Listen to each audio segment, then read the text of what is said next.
Clerk Paul, can we call the committee to order? Lennon. He's not here. Boywood. Here. Leisha. Here. Fate. Here. Pabon. Here. Ruiz. Here. Aaronella. Here. Carmichael. Here. 7 present, Mayor. Would you tell Alderman Lennon we're starting the committee of the whole? Ruth, tell Alderman Lennon we're starting. He's standing right there. Okay, we have 2 items up on the committee of the whole. The second item, the PD anticipatory staffing and training plan, the police and fire aldermanic committee met, and they put a communication on it, but I wanted to have a document so everybody else could see what the plan is, and the officers are here to briefly explain that. But first, we're going to have the public hearing CDBG 2023 action plan. Director? Good evening. This is the last day of the 30-day comment period for the 2023 action plan. We published the legal notice in the Lawndale News. It was also on the city's website. It was available at the clerk's office, the community development department, as well as the library. We do have an update, which I'll get to in a moment, but if you look at page 1 of the plan, that will show you the city's revenues and the money that we will be using and have available for the items It's in the item plan. J1 on the council agenda. So the city anticipates having 1.829, almost 1.830 million dollars to spend on this action plan. $380,127.40 is money that's being reallocated from 2020, 2021, and part of 2022. So we are going to be dispersing those funds as well as program income. The city received $124,668 in program income, and the allocation for 2023 from HUD is $1,325,188. As far as our goals for this plan, if you look on page 28, this is kind of a synopsis of how we're spending the money. 20? 28. So it's AP 20 annual goals and objectives.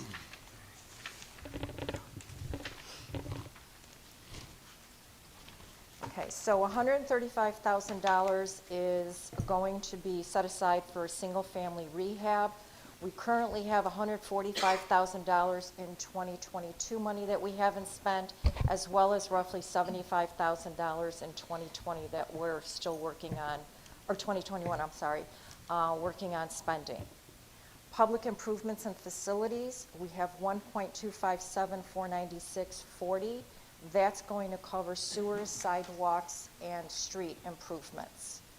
Public services, these are services that we provide money for funding for disabled, seniors, counseling services, dental, and homeless prevention. And then finally, administration, we're allowed to retain 20% to cover administrative costs. Those are costs incurred by payroll, insurance, pension, legal notices, attorney's fees, flyers that we pass out through the city and mail, telephone, those types of things. So if we move further, actually, there is a minor change. Sarah Zinn is rescinding their 2023 grant request. They're using money from other grants and other funding sources. So we are increasing, we're going to use that money to increase the sewer work that we're going to do. You have a CDBG map that I provided for you. The shaded yellow areas are the areas that we could spend the money for the public infrastructure improvements. We can't spend it in any other areas. Wards 1, 2, and 3 have the fewest qualifying block groups. Now, these block groups are determined by the census, and the census impacts this funding as well as other funding. That might change when we get the 2020 census information. So some of these block groups might be eliminated, others might be added. We don't know until we receive that information, and we have no idea when that information is going to be available. So basically, if you go to page 33, that's going to show you the breakdown of how we're spending the money. So again, 20% is administrative costs, that's $265,037. Sewer replacement is bumped up from $345,000, which is what your document shows, to $359,000. $225,000 sidewalk replacement, and $673,496 is street replacement. Okay, we're only allowed to spend up to 15% for public service projects. This year we're spending 13%, and the following pages will show you the breakdown as far as what we're spending for those public services. And then finally, single-family rehab. We would like to get, more rehab work, but unfortunately, people are either over income, have multiple mortgages, or the project that they're looking to complete isn't qualifying. So with HUD, everything is low mod income, and the project has to qualify. So And the income levels have to qualify. income levels have to qualify, correct. Which a lot of people will not reveal what their income levels are when they apply for these single rehabs. They won't give you all the information that's part of it. They don't. And we also have to be careful if someone's income is too low. We have a lot of that. We will have residents come in and say they're making $25,000, $30,000 a year, but their outgoing expenses for their mortgage, taxes, and insurance meet or exceed the income that they're basically providing. And we know you have food, you have utilities, you have phone, you have insurance, car payments.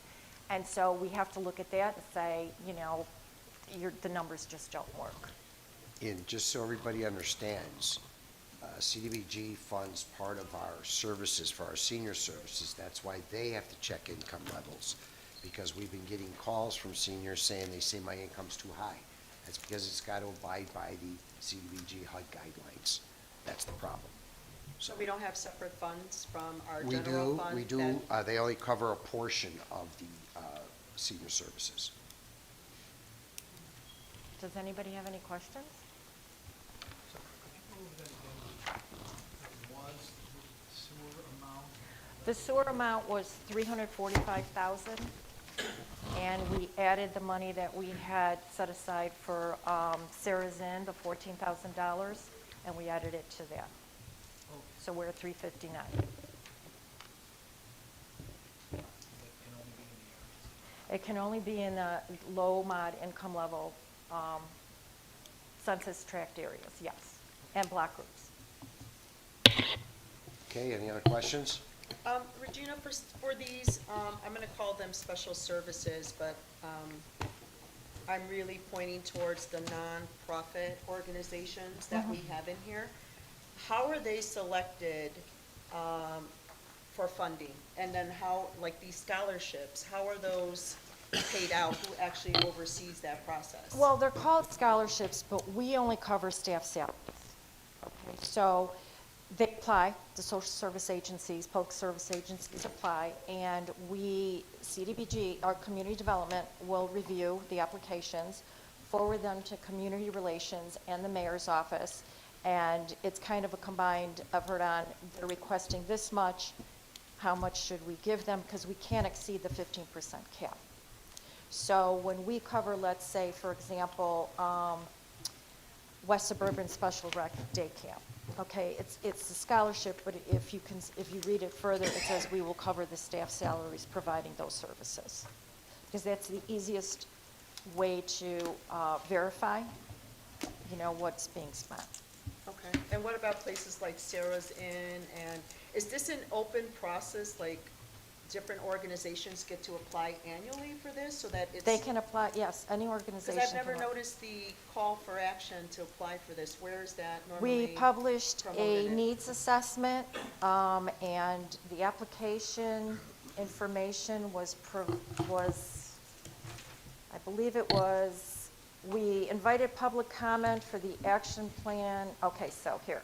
There were 3 public meetings on February 23rd to gather comments and the current needs and priorities and different, unfortunately, we didn't have any social service agencies attend, but they did submit applications. Okay. So, now, originally, we did have Housing Forward submit an application, they rescinded as well.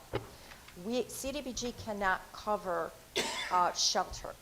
We can provide funding for staff implementing case management, that type of thing. Emergency Solutions Grant, which the city is entitled to, Cook County administers that. So ESG, they call it ESG, can cover the shelter costs. And currently, Housing Forward still has a shelter agreement with the Right in Oak Park, and that's where they're housing, but prior to finding permanent shelter, permanent housing. And do you ever sort of speak about these or go over these with the township to see if these organizations are receiving funds from them as well for maybe different services but within their organization? Because to me, that's sort of double dipping. It's the same tax dollars. So it's not for us because they can only submit documentation verifying that staff worked this many hours on this. The contract is very clear, you can't double dip. So if they're going to us, so most social No, service but agencies. I'm sorry, maybe I misspoke. So I'm saying, let's just say use Sarah's Inn, for example. I know they have more than one type of service that they provide for individuals. So let's say they apply to us to CBDDG funding for $20,000. They're granted for one type of service, and then they're getting another type of service funded at the township. Do Well, we there- know if any of that occurs? I'm just Many curious. of the organizations through the 708 board at the township do get monies from the 708, plus get monies from CDBG, but they're for different areas Correct. of what they're providing. So there's not necessarily a double dipping or a duplication. And the applications generally will bear that out. So Okay, the, that was my social question. Thank service agencies apply to multiple Right. sources of funding. Cook County will also provide CDBG money, okay, and other funding. So they can apply, Oak Park will provide CDBG funding. Cicero can, that doesn't, they're not impeded in any way. The difference is, as the mayor stated, you can't duplicate For the same service. for the same service. So if they can only charge Berwyn for Berwyn, okay? So any of these agencies, especially when you're in other, servicing multiple jurisdictions, for example, the Children's Clinic. The Children's Clinic is in Oak Park. They provide services, Oak Park, Cicero, Berwyn, Chicago, many different communities. They can only bill Berwyn for staff time used providing services to Berwyn. And when I was on the 708 board way back when, we used to analyze what was given out from the 708 board based on how many Berwyn residents they actually serve. So they have to provide all those details and statistics for us to determine how much that's what we did way back then, so. That information is still required by the 708 board. Neither the 708 board, Berwyn Public Health, or the township they're not eligible for CDBG funds. So any distribution is provided government is body. through residential property taxes. Do we have any mechanism, like, we know Sarah's Inn has received funding like the last 10 years from us. Do we have any limits? Like, after 5 years, we kind of rotate the funds to someone else? No, we base it on, how much funding is available, who applies, how many people they service. Okay. So we can't supplant. So in other words, if Sarah's Inn is helping 200 Berwyn residents, and every year it's like the 200 residents, they're not increasing services, then we would look at that and say, okay, be it for CDBG, would you be able to continue servicing these people or would you not? So there has to be some, like accomplishments, if you will. They have to have, yeah, goals and achievements. Okay, all right, thank you. Any other questions? Okay, thank you. you. That's up for J1 tonight. The next item, again, this is just to explain what is meant by the PD anticipatory staffing and training plan. Alderman, did you want to lead it off?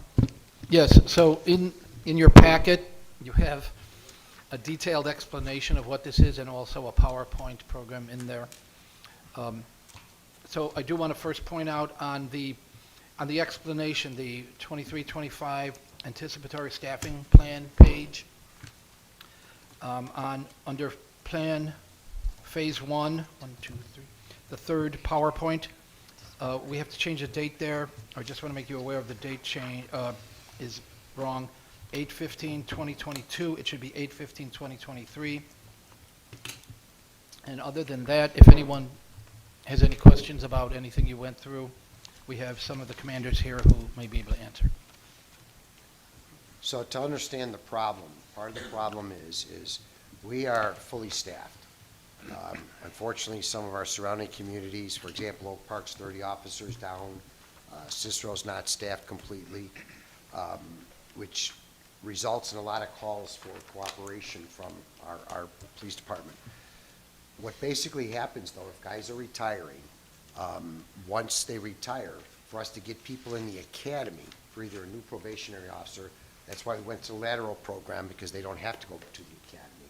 But for new probationary officers, the academies are, Deputy Chief, what are they, twice a year, the schools now? 3 times a year. So if we are in need of somebody to hire off our list, our probationary list, we can't always get them in the academy, which means we run short on the streets. Plus that, once they're in the academy for how long? Academy will go between 16 to 20 weeks, depending on state mandates. And then how about our field training? Successfully graduate police academy or in field training for minimum 80 daily observation. So if you're talking about 4 or 5 months before the release, so 9 to 10 month window from date of hire to date of release for solo. And that's where we run into shortages. So that's why they've come up with this plan. So that's what the Police and Fire Committee took under at their meetings, and that's what they're putting forward tonight. Anybody have any questions on that?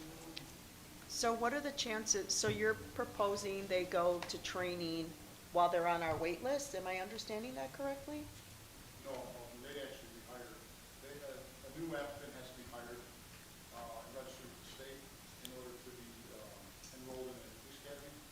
So that they would actually be in the academy learning and training. And so we're anticipating them, having them ready for street duty. Because as the mayor just was explaining, if we wait for the opening, so we missed out on some academies this year because the police fire commission was going through the process of recruiting, trying to get applicants from, our local community. So the academy started in April. We missed that academy because they had, with the list and the testing, there's a long procedure for the fire police commissioners to follow the law.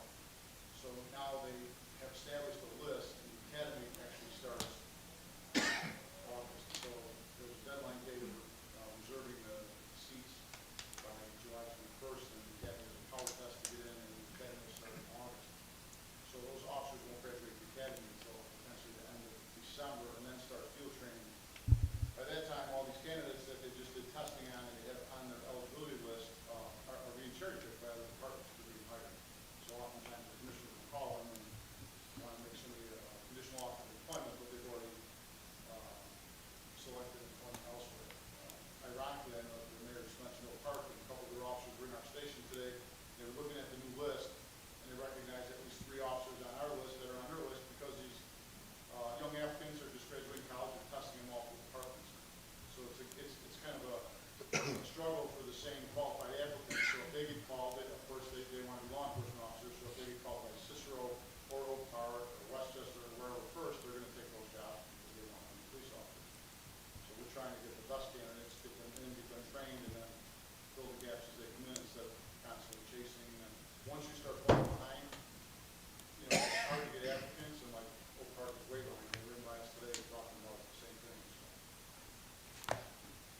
Thank you. Any other questions? Can you guys talk a little bit about the overtime element of this too? So we ran some preliminary numbers based on this. So what happens is if an officer retires abruptly, as the deputy had spoken about, it takes about 10 months just to get, if that person was hired the next day, it would take 10 months to get them trained and back on the street for service. That's in a perfect world. What happens is, we have a police and fire commission that has to do their vetting. They're a part-time board. They don't always get to things in an expeditious amount of time. We don't really have anyone dedicated full-time to background checks or anything like that. That system worked okay when we were losing 1 or 2 officers a year, but when we're losing 7 to 10 officers a year, we're just not able to keep up with the pace of hiring. So what happens is we fall behind, and that 10 months has now turned into 15 or 16 or 18 months. And when the officers retire and leave a vacancy, then there's less officers on the street, so our staffing levels drop down, and then we have to backfill that staffing with officers on overtime. So we do have minimum manning and things like that in the contract, so when there's not enough officers on the street, then we have to hire back officers on overtime. So we put in our yearly budget. Our yearly budget looks pretty good, but at the end of the year, we get hit with a bunch of emergency staffing overtime that we have no choice of because it's contractually mandated, and it's really an officer and a citizen safety issue. So what we're trying to do now is front load some of those costs and say, hey, you know what, yeah, we're going to probably hire some of these people, and maybe we're going to pay them a couple of months ahead of time, but what we're going to do is end up saving in the emergency overtime that we're not actually budgeting for, that we're going to get hit with, we know we're going to get hit with. So it's just kind of, we're trying to think a little bit outside the box, and it looks like it's probably going to save us money in the long run, and we're also going to end up hiring better candidates because we're able to hire sooner, we're able to get people that are higher up on the eligibility list instead of waiting through this 10, 12, 15-month process.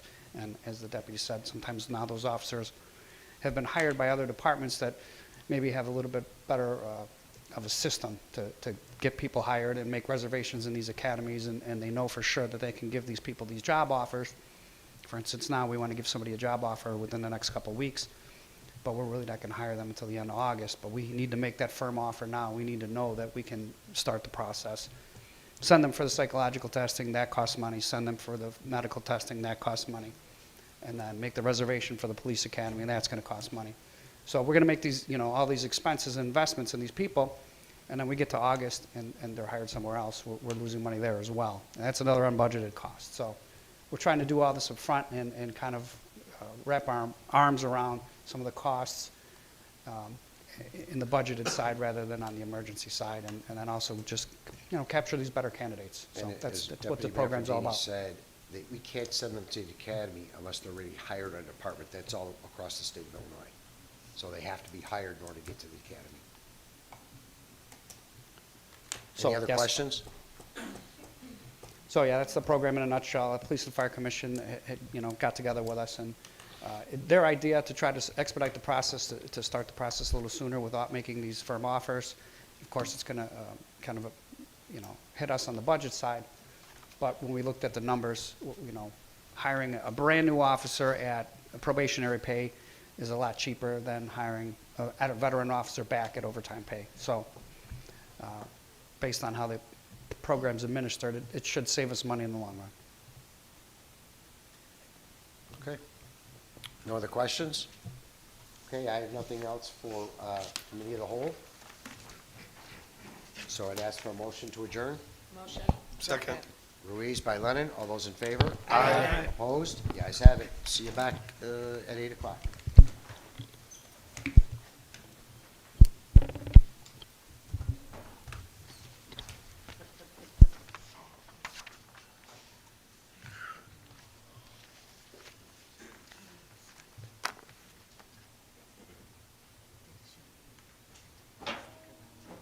What did he say?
Sometimes 1 minute at a time. That day, like, I hit that day.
What's going on?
here?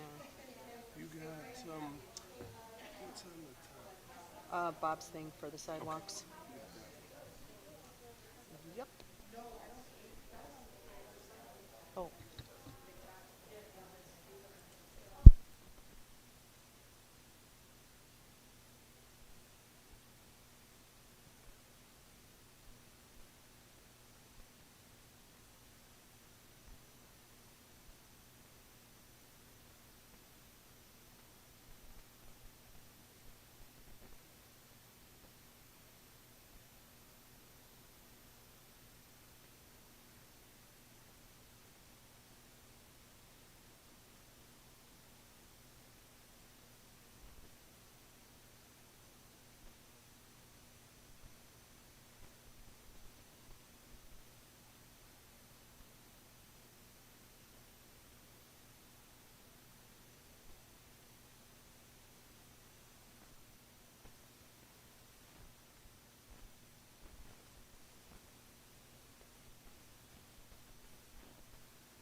What,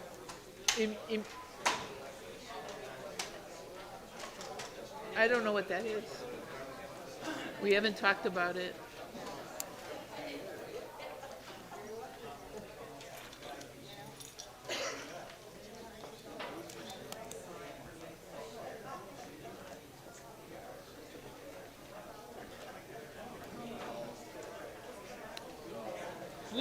Look under Berwyn Public Health, because the township doesn't have anything to do with immunizations.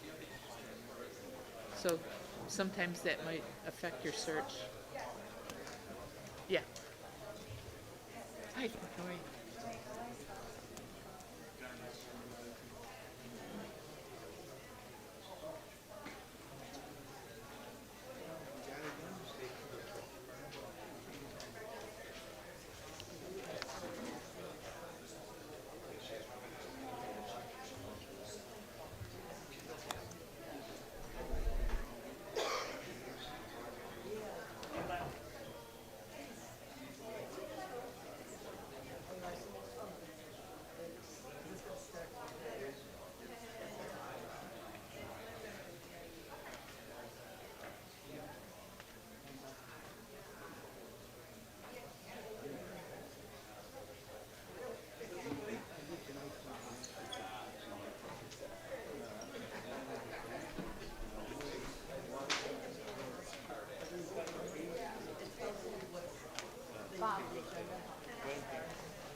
Hey, Robert.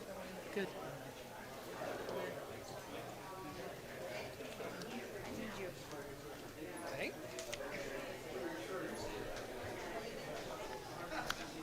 Before we get started, I just want to remind you that I put copies of emails that I received about flooding.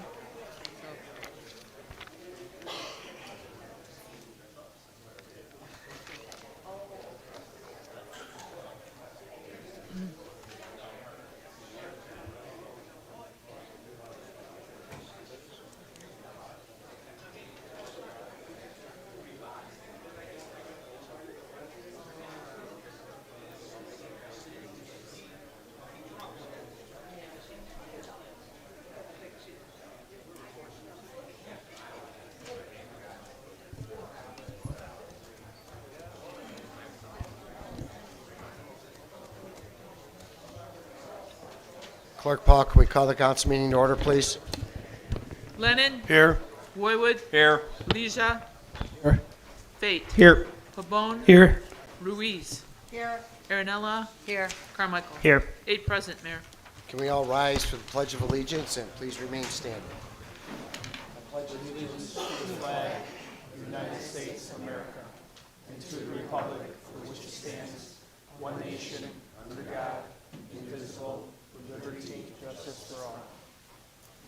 If we could please keep in our thoughts and prayers the grandmother Carol Bernard, she's passed away, the grandmother of our Berwyn Police Officer Christina Riccio, as well as all the men and women we have on the street tonight. Thank you. So we're going to have open forum, and I'm going to tell everybody that we only allow 15 minutes for open forum, but I'd like to start it off to not count against the 15 minutes. But I want to make several announcements regarding why most of you people are here, which is the flooding, which unfortunately all of us have experienced. Several of us up here have experienced it also. But what I do want to address is the social media pundits who put stuff out there that is absolutely not factual. But first, number one, we did receive the gubernatorial disaster proclamation that named Chicago and all of Cook County. Earlier today, I received a personal phone call from the Cook County Board President, Tony Preckwinkle, who said Berwyn and Cicero is going to be declared by the county board. We have our Cook County Commissioner, Frank Aguilar, in the back there, who lobbied very hard for Berwyn and Cicero. Unfortunately, Berwyn and Cicero were the two hardest communities hit by the rainfall in Cook County. I believe Berwyn measured at 9 inches that came down on Sunday. We did have a follow-up rainfall on Wednesday, which unfortunately also got some of us. That's when my house got flooded, was on Wednesday, not Sunday. Unfortunately, it was a backup because of all the rain we received on Sunday. There's also information out there regarding how we're spending money for our ARPA funds. Well, let me give you the breakdown of what we're spending for our ARPA funds. The ARPA budget was $32 million. The projects that we have assigned to it is actually $55 million. So we are putting in a lot of money from other sources as well as the city's money for these projects. But if you broke down the percentages, Public Works is getting over 70% of the ARPA funds to address streets, sewers, sanitation, things of that nature. The police department's only getting 22%. IT is getting just about 2%. The fire is getting about 4%. And the ETSB is getting just over 2%. If you were to take the percentages they were receiving of the $55 million budget and just put it against the ARPA, Public Works would be getting 121, almost 122%. Obviously, they can't get 122%, so we've had to throw in extra money, and that's off the $55 million budget. So the people that put out there with respect to us spending money wrongfully, with respect to what we need to do with the police department expansion, and give it all to Public Works, they are getting the bulk share of the money. I also have present here our Public Works Director who wants to address the social media comment about our antiquated sewer system. Mr. Schiller?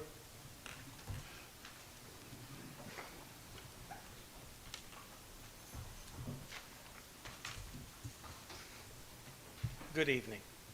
Bob Schiller, Public Works Director. Yeah, the social media posts that have been out there talking about our antiquated sewer systems and this and that. Yes, Berwyn's sewer systems are aged, they're older, but they're maintained continuously.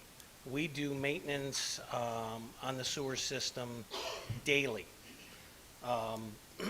With the rain event of July 2nd, 2023, 9 inches in a 12-hour period, no matter what size the sewers are, whether they're 6 inches or 3 feet in diameter, they were not able to discharge into the MWRD interceptors due to the fact that the interceptors were full to capacity. Only when the Metropolitan Water Reclamation District and the Army Corps of Engineers determined that it was time to open the locks and reverse the flow of the river, that then freed up capacity for the sewer systems here in Berwyn to drain. It does not matter what size your sewers are. You can go and spend $500 million and replace your entire sewer system. It still will not drain if it has nowhere to discharge to. And unfortunately, based on our proximity to the city of Chicago and MWRD, the locks, Cicero and Berwyn obviously had a lot of backup because we're right down the line. So for those people that think I have some magic button to push, I do not. It's not done by me. It's done by MWRD. And just so you folks, if you want to get more information, MWRD is having their meeting Thursday at 10:30 down at their establishment at 100 East Erie Street. It's the Barbara McGowan main office building. So if you want to go down there and hear, because they've sent us a lot of information too on with respect what they have to do and what they can and cannot do. But if you like to hear it, attend their meeting. They still will be taking public comments according to what they sent to us. In addition, we have had, I believe, in excess of 400 people fill out the forms. We've sent that down to Cook County, and we sent those forms on. That's one of the reasons that we got approved for disaster here in Berwyn. So we're going to be monitoring that. I'm not saying that you shouldn't. If you haven't already completed that form, please get it in, because we have to have the information for you to qualify for any type of assistance that the residential may get regarding flooding in their basements. So please make sure you get that in. In addition, for those homeowners, please be aware that we've had a program in Berwyn for approximately how many years for the flood control? About 8 years. About 8 years, where we will subsidize part of the cost of people putting a chuck valve in their property to try and prevent flooding in their basement. So please look into that program on our website also. We had put in about $1 million to do that about 8 years ago. It's still not extinguished. And if we have to, we'll put another $1 million in. We want you to get the protection and we're here to help you as best we can to do that. So I appreciate everybody coming out, and now, do you have just something else you want to add, Bob? Nope. Okay, I'll open up the open forum if anybody else has anything they want to add. Commissioner Aguilar?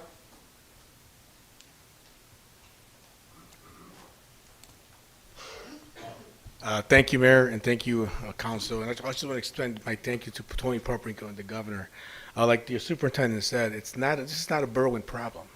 You can have the brand-new pipes, you can rip your streets and put brand-new pipes, but you get hit by a storm again, Berwyn's going to get flooded again. Water Rec has an old system, it's an ancient system. They need federal, it's a regional problem, and we need federal funds to really fix it up. They get money, but just enough money maybe to fix a few things and keep up the maintenance. But we need it's a much bigger problem. So I wrote a letter to the governor last week and mailed it to him and bombarded him with phone calls. And that's what I said. Residents called him, and I'm glad to see that they finally responded. The county, I had a emergency Ted Berger work with your emergency person here, and we were ready for the storm. But then again, like the superintendent said, this is not a Berwyn problem. This is a regional problem that involves municipalities and Chicago. So thank you again, Mayor. Thank you, Council, for supporting this, and I look forward to continue working. But go to the Water Rec meeting and express your concerns. Okay, thank you. Thanks, Commissioner. Thanks, Commissioner. Does anybody else want to address open forum? Yes. Please state your name and address when you step to the mic, please. Hi, so my name is Suzanne Donnelly. I live in the 3rd Ward, and my house has been hit twice with this flooding in the last 3 years, to a cost of about $75,000 on a home that I can't sell it for what I purchased it at this point. I put in the check valve, and there are a few things. I totally understand that you can't control the metropolitan water situation, but here's what you can control. The city's program, you said 8 years ago you guys decided how much you would put in and how much you would contribute. It doesn't cover half the cost at this point. The first 3 years ago when I put this in, I put it in during 2020 when COVID hit and the costs had skyrocketed and no costs have come down. Okay? So that's one part of the problem. You're not covering reasonable amounts of those costs for your citizens at this point. 8 years ago, it may have covered half. Now, it does not. That's part one. Part two is Berwyn's construction codes and your controls over how we fix and replace what is damaged is problematic and is going to harm every resident who was impacted by this. And I say that because we have such stringent rules around licensing that people won't get licenses in Berwyn. People won't work in Berwyn, and we can't hire them to do things legally like people like me are trying to do. So my house, I have 2 floors torn up because unfortunately I started a permitted rehab 2 days before the storm hit because I had a wet bar in my basement that I had got back because I invested $35,000 into in order to bring my plumbing up to code so I could have what I purchased because it was sold to me 2 years prior to that, not up to code. So I put the money in to have it fixed. The check valve is on top of that $35,000. It's like, frankly, I'm flushing money down the drain here. And it is upsetting. And I am in a very fortunate place to be able to take care of it, but there are so many of my neighbors who are not. There are so many people who are living in basements as their primary home, and they cannot recover from this. And you are about to vote on $9 million to fix a parking lot that is 20 years old when there are 100-year-old homes where people have lost everything they own. And I need you guys to all think very seriously about this vote today because you cannot approve that money for that expenditure when you have this many residents in this situation. So I'm asking you guys to do things in what you can do. One, look at your building codes, which go above and beyond many of the codes. For example, flex cable is legal, but we don't allow it. It has to be conduit. So I have to spend $10,000 to bring my electric up to code. Now, I was planning to do that in my kitchen, understandably so. I did it in the basement 3 years ago when I had to remodel it. I was planning for that, but now I have $10,000 on yet another insurance company, or beyond my insurance coverage, that I'm gonna have to put out of my pocket to recover from this again, even though I put the check valve in. That what you offered wasn't enough to be able to pay for it. So, adjust how much you are offering people to bring their stuff up to code, or to protect their property, right? The check valve. Adjust how much you're offering for that to help these people out.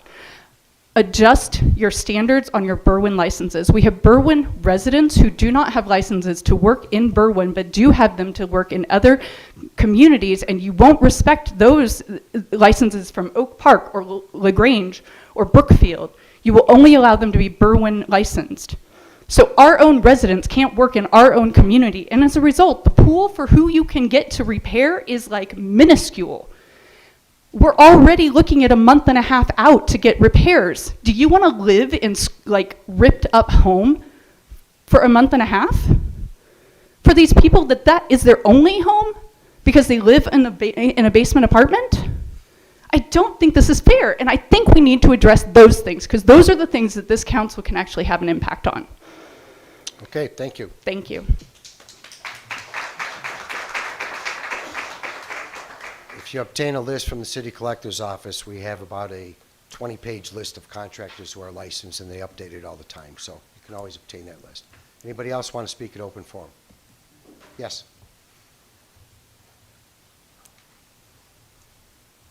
Yes, I want to speak in open forum. My name is Mary Paranto. I live in the 2nd Ward. My comments are not quite as vital as Ms. Donnelly's, but I definitely want to protest about the fact that there seemed to be no opportunity for any community input on how the money was spent for the upgrade for both the fire department and the police department.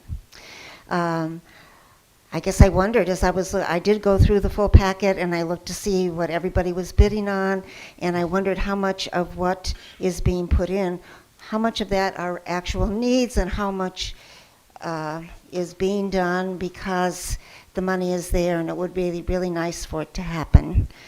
I do have a very specific question about the $79,850 budgeted for permeable pavers. Can I assume that that's going to be the parking lot, the new parking lot for the police department?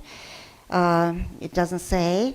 Also want to know is, that's a big area, and is there going to be any underground water storage at the police department if there's an expansion there? Also want to know why we wouldn't use some of those funds to increase available funds for residents who do want to take part in the 50-50 way of putting in check valves in their homes, although it seems not to be working this time. And lastly, I'd like certainly to see an increase in the annual budget for the planting of trees in Berwyn, so that Berwyn at least will have more trees and will certainly replace every parkway tree that has been removed. Thank you. The ARPA funds are not eligible. The project that you just talked about with respect to increasing our control valve, that's not eligible for ARPA funds. However, Director Schiller and I have already discussed increasing that subsidy back. Anybody else for open forum?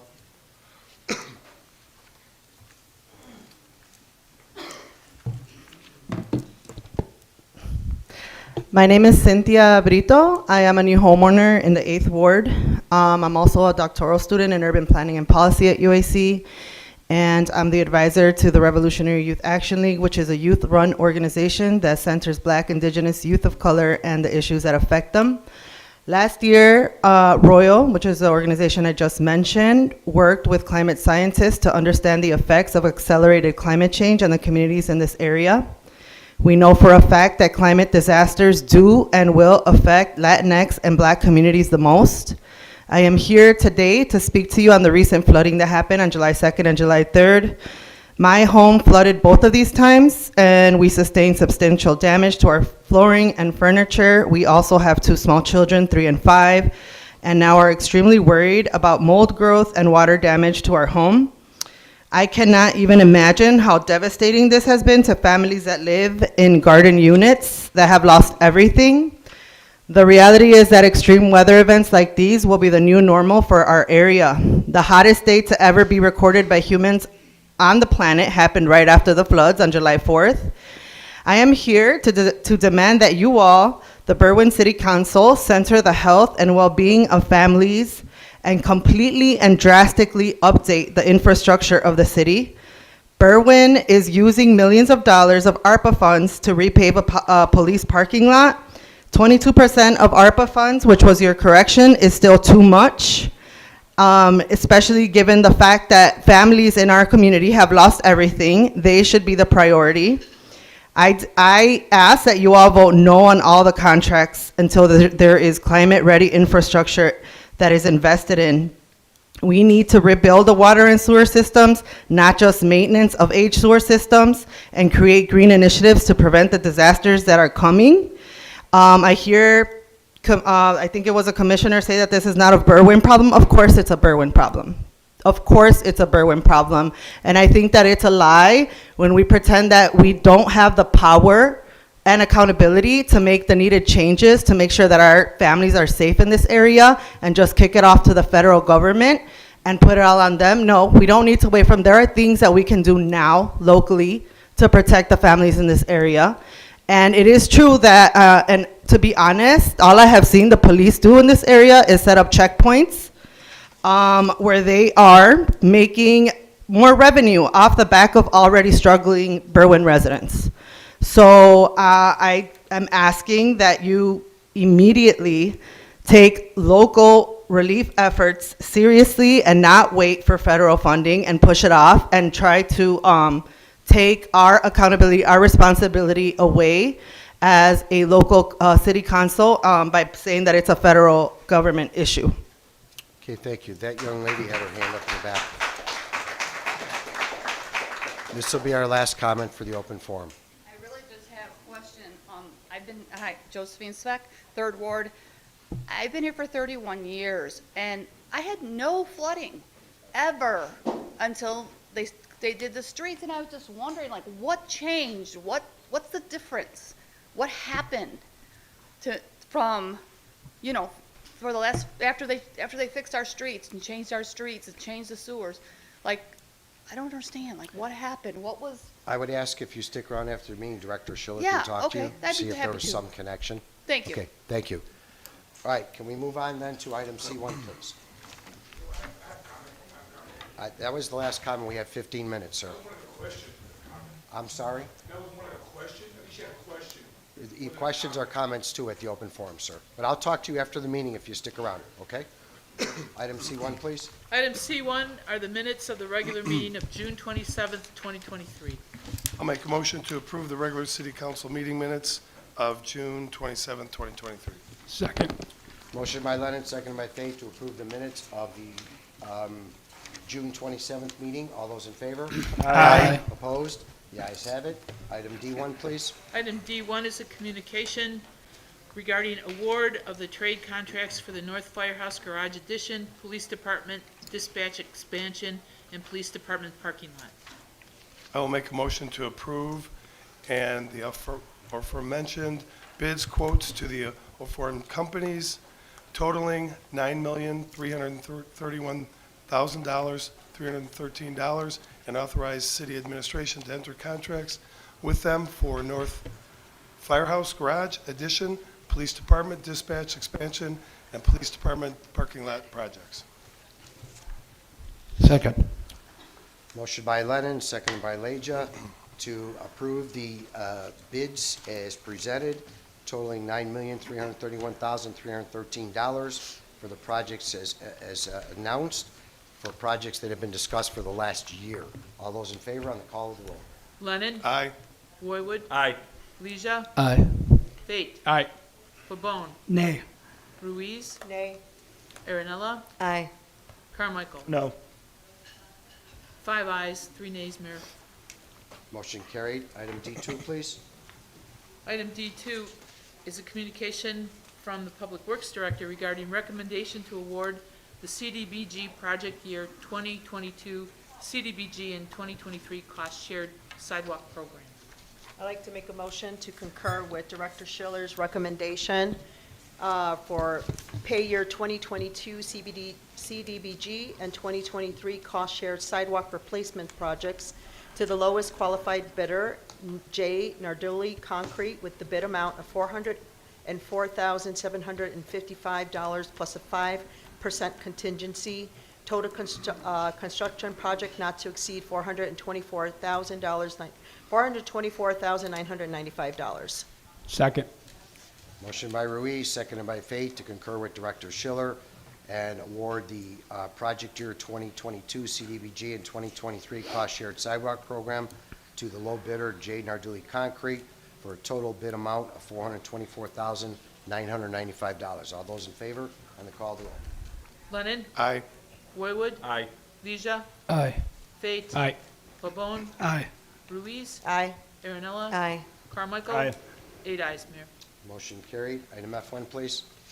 Item F1 is the disaster declaration due to the July 2nd rain event. Whereas the City of Berwyn is a home rule unit of local government and is provided by Article 7, Section 6 of the Illinois Constitution of 1970, and as a home rule unit of local government, the city may exercise any power and perform any function pertaining to its government affairs. Whereas the mayor and the city council of the city are committed to the protection of the health and safety of individuals working in, visiting, and residing in the city. And whereas on the date of July 2nd, there were severe storms that caused flooding and extensive damage to public and private property, streets, and utility systems within the city. And whereas to mitigate the aftermath of the storms, the city and its residents were forced to incur and expend unforeseen costs. And whereas pursuant to Section 11 of the Illinois Emergency Management Act, a local disaster may be declared by the principal executive officer of a political subdivision.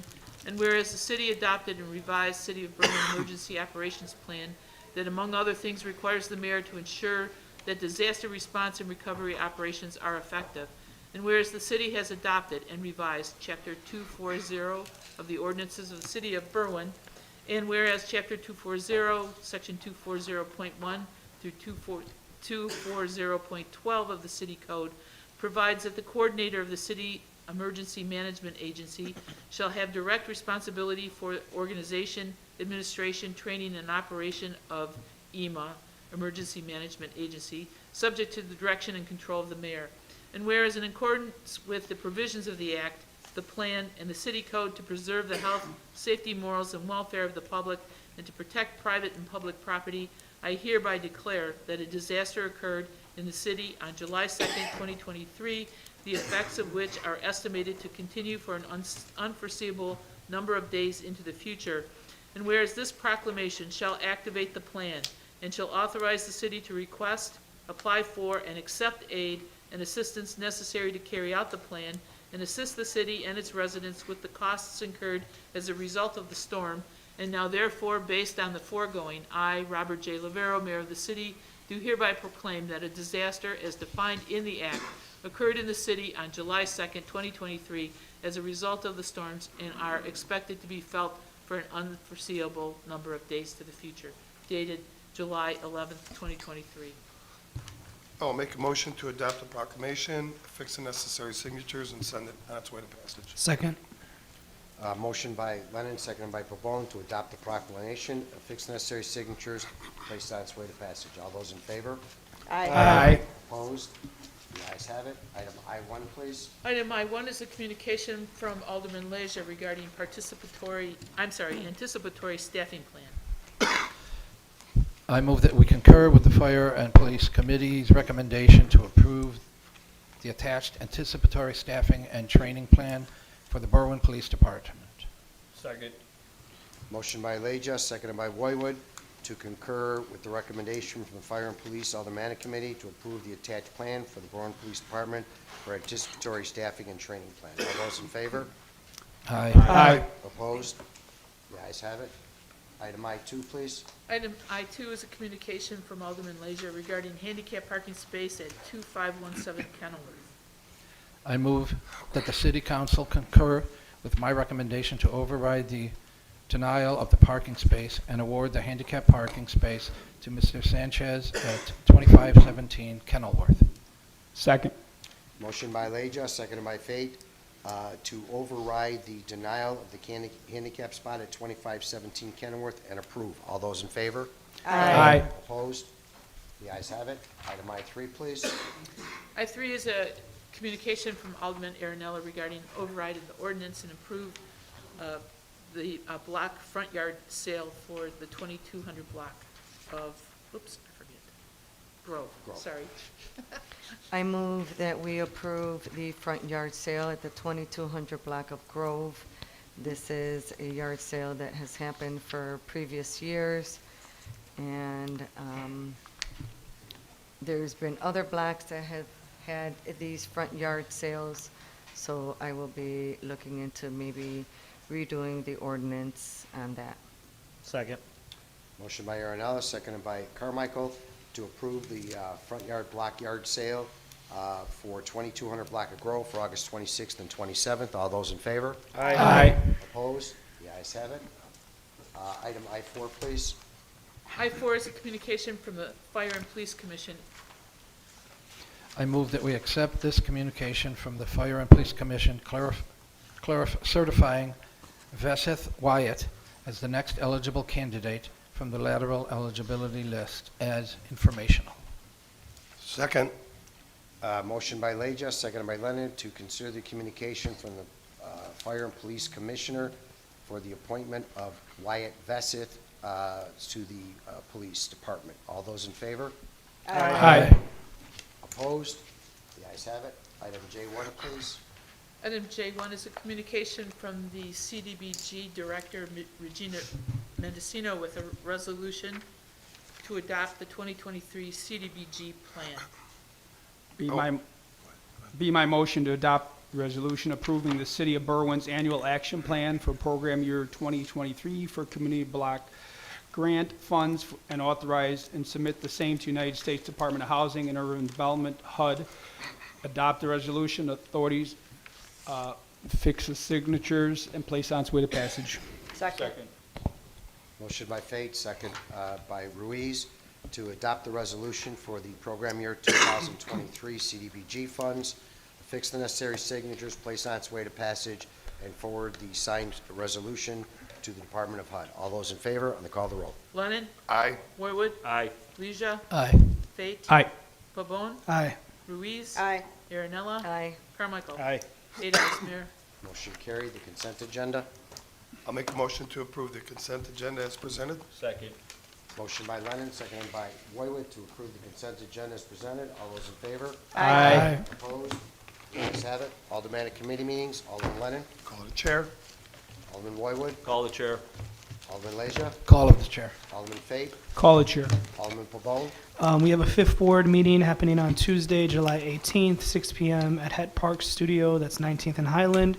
We'll be having Abdel Nasser Rashid, State Rep Abdel Nasser Rashid's office, Mike Porforio's office, and also Cook County Commissioner Frank Aguilar, President, to talk with the community about the different services they have and the things they've been working on legislatively. Call the chair. Okay. Alderman Ruiz. We have a Public Works Committee meeting scheduled for the first council meeting on August 8th to occur 1 hour before COW.